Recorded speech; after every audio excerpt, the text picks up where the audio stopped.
जय गुरुदेव। प्रणाम सभी को। निरोग जीवन के महत्वपूर्ण सूत्र अध्याय 9।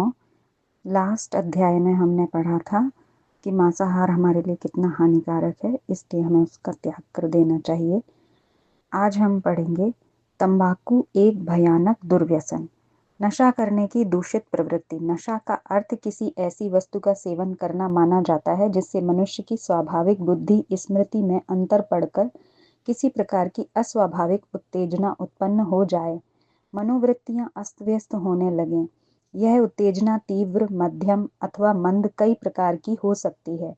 जब नशे की मात्रा बढ़ जाती है अथवा प्रयोगकर्ता किसी कारणवश उसकी तीव्रता को सहन करने में असमर्थ होता है, तो उसका परिणाम बुद्धि और स्मृति की न्यूनाधिक मात्रा में नाश होता है। यह नाश होना आरंभ में तो अस्थायी अथवा सामयिक होता है, पर जब कोई व्यक्ति लगातार उसमें संलग्न रहता है और आसक्ति अथवा मानसिक हीनतावश उसे अधिकाधिक बढ़ाता जाता है, तो उसके दिमाग में स्थायी निर्बलता और अन्य प्रकार के दोष भी उत्पन्न हो जाते हैं और वह अपने नित्य नैमित्तिक कर्तव्यों के पालन में असावधानी करने लगता है। नशा के प्रभाव से मनुष्य के शरीर, मन तथा बुद्धि तीनों पर हानिकारक असर पड़ता है और इनका स्तर लगातार घटिया बन जाता है। इस प्रकार नशा मनुष्य के पतन का एक ऐसा मार्ग है जिसे मनुष्य अपनी मूर्खता अथवा गलती के कारण स्वयं ही ग्रहण करता है और उसके द्वारा अपने पैरों में आप कुल्हाड़ी मारता है। वास्तव में जितने भी नशे होते हैं वे एक प्रकार के हल्के या भारी विष होते हैं। यह दूसरी बात है कि साधारण बोलचाल में विष का अर्थ उस पदार्थ से समझा जाता है जिससे मनुष्य की तत्काल मृत्यु हो जाए अथवा उसकी अवस्था संघातिक बन जाए, पर वैज्ञानिक व्यवस्था के अनुसार वह प्रत्येक द्रव्य विष ही है जो मानव शरीर का स्वाभाविक अंश नहीं बन सकता और उसके भीतर पहुंचकर उसकी क्रिया को दूषित बनाता है।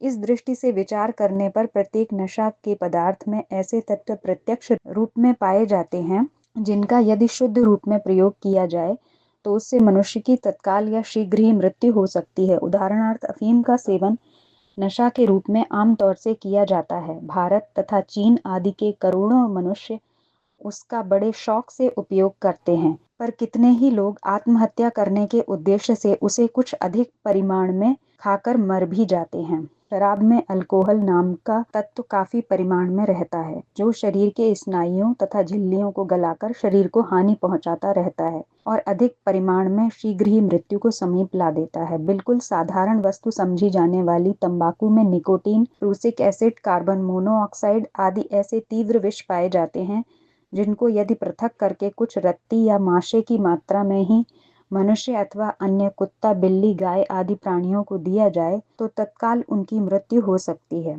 मादक द्रव्यों में पाया जाने वाला विषाक्त तत्व है। तो इस टॉपिक में हमने पढ़ा कि नशा करने की जो प्रवृत्ति है वो कितनी दूषित है। उससे हमारे शरीर में धीरे धीरे एक स्लो पॉइजन की तरह तत्व शामिल होता जाता है जो हमारे शरीर को अंदर से खोखला करता जाता है। तो इसलिए हमें नशे की आदत को छोड़ना चाहिए। आज के लिए इतना ही। जय गुरुदेव। प्रणाम।